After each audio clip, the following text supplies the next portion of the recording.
విధించిన ప్రతీకార సుంకాలు భారత ఎగుమతులపై తీవ్ర ప్రభావం చూపుతున్నాయి. భారత్ నుంచి అమెరికాకు ఎగుమతయ్యే వస్తువుల్లో భారీ తగ్గుదల కనిపిస్తోంది. ఇంతకు హైటెక్ ఎగుమతుల్లో భారత్ ఎక్కడ ఉంది? భారత్ నుంచి అమెరికాకు ఎగుమతులు ఆగిపోయినా ఆ దేశంపై పెద్దగా ప్రభావం చూపించే అవకాశం లేదా? అమెరికా అందుకే భారత్పై ప్రతీకార సుంకాలు విధిస్తోందా? ఈ పరిస్థితుల నుంచి భారత్ బయటపడే మార్గం ఏంటి?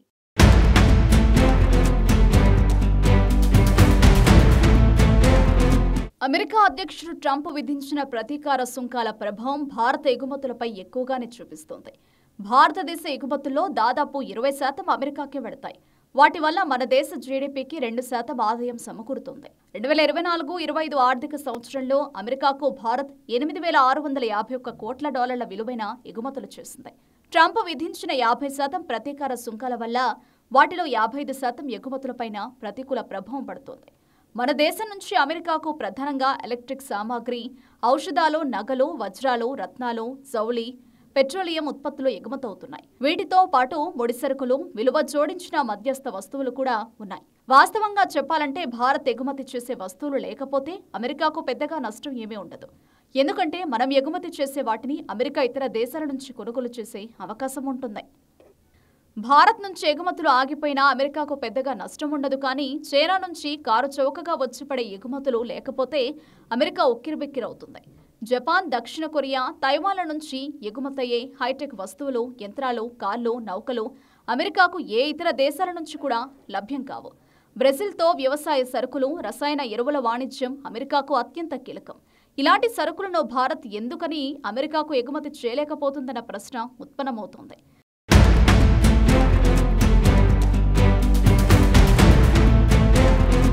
ట్రంప్ విధించిన ప్రతీకార సుంకాలు భారత్లో మరిన్ని ఆర్థిక సంస్కరణలు తీసుకురావాల్సిన అవసరాన్ని గుర్తు చేస్తున్నాయి.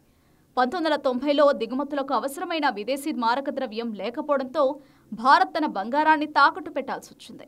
ఆ దుస్థితి 1991లో ఆర్థిక సంస్కరణలకు ప్రధాన ప్రేరణ అయింది. ఇప్పుడు ట్రంప్ సుంకాలను ఎదుర్కోవడానికి మలి విడత ఆర్థిక సంస్కరణలు అవసరం వచ్చింది. ఒక్క మాటలో చెప్పాలంటే మన దేశం ఆధునిక యుగానికి కావాల్సిన విలువైన హైటెక్ వస్తువులను తయారు చేయాల్సిన అవసరాన్ని ట్రంప్ సుంకాలు తెలియజేస్తున్నాయి. భారత ఆర్థిక వ్యవస్థలో 70% స్వదేశీ వినియోగమే ఆధారం. కాలక్రమంలో భారత్ చవక ఐటీ సేవల ఎగుమతిదారుగా మారింది. హైటెక్ రంగంలో భారత్ ఒక స్థాయికి మించి ఎదగలేకపోయిందంటే దానికి కారణం పరిశోధన, అభివృద్ధిని నిర్లక్ష్యం చేయడమేనని అభిప్రాయాలు వ్యక్తమవుతున్నాయి.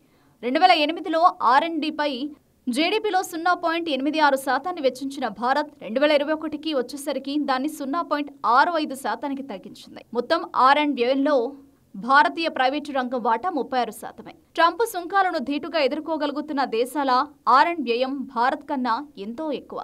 దక్షిణ కొరియా జీడీపీలో R&D వ్యయం 5.2% అయితే జపాన్లో అది 3.41%, చైనాలో 2.56%, ఆస్ట్రేలియాలో 1.86%గా ఉంది. R&D ఎక్కువ నిధులను వెచ్చించలేకపోవడం వల్లే భారత్ హైటెక్ వస్తువులను తయారు చేయలేక తక్కువ విలువ గల వస్తువుల ఉత్పత్తి, ఎగుమతులకు పరిమితం కావాల్సి వస్తుందని నిపుణులు చెప్తున్నమాట.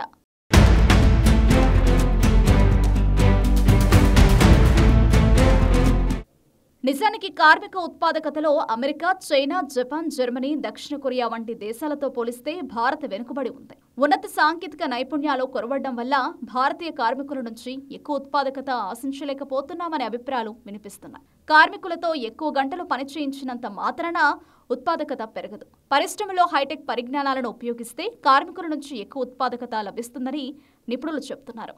చైనా, దక్షిణ కొరియాలు స్వయంచాలిత ఫ్యాక్టరీలలో ఉత్పత్తి సాగిస్తూ వాటి కోసం తమ కార్మికులకు హైటెక్ శిక్షణ ఇచ్చి అధిక ఉత్పాదకత సాధిస్తున్నాయి. అందుకే ఆయా దేశాలకు చెందిన BYD, శాంసంగ్ వంటి కంపెనీలు ప్రపంచ మార్కెట్లను కైవసం చేసుకున్నాయి. భారతీయ బ్యాంకులు కూడా గడిచిన 2 దశాబ్దాల్లో హైటెక్ పరిజ్ఞానాలను చేపట్టి తమ లాభదాయకతను పెంచుకున్నాయి. 59 కోట్ల భారతీయ కార్మిక బలగంలో 15 కోట్లు ముందే డిజిటల్ ఆర్థిక వ్యవస్థలో, అది కూడా దిగువ స్థాయి సర్వీసులో ఉన్నారు.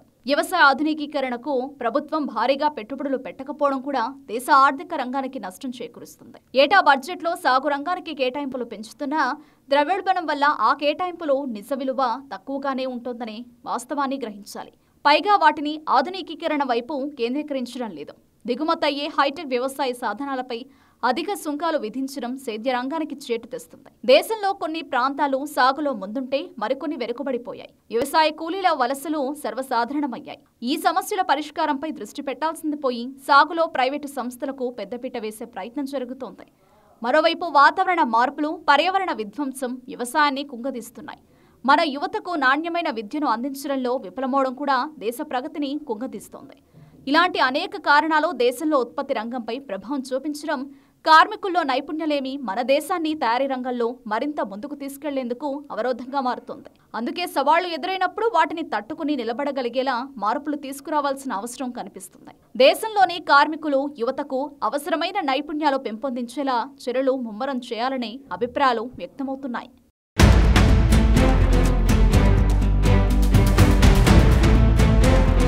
భారత్ నుంచి అమెరికాకు ఎగుమతయ్యే వాటిలో ఎలక్ట్రిక్ సామగ్రి, ఔషధాలు, నగలు, వజ్రాలు, రత్నాలు, జౌళి, పెట్రోలియం ఉత్పత్తులు వంటివి ఉన్నాయి. ఒకవేళ భారత్ నుంచి వీటి ఎగుమతులు ఆపేసినా వాటిని అమెరికా ఇతర దేశాల నుంచి దిగుమతి చేసుకునే అవకాశం ఉంది. ట్రంప్ విధించిన ప్రతీకార సుంకాలు భారత్లోని మరిన్ని ఆర్థిక సంస్కరణలు తీసుకురావాల్సిన అవసరాన్ని గుర్తు చేస్తున్నాయి.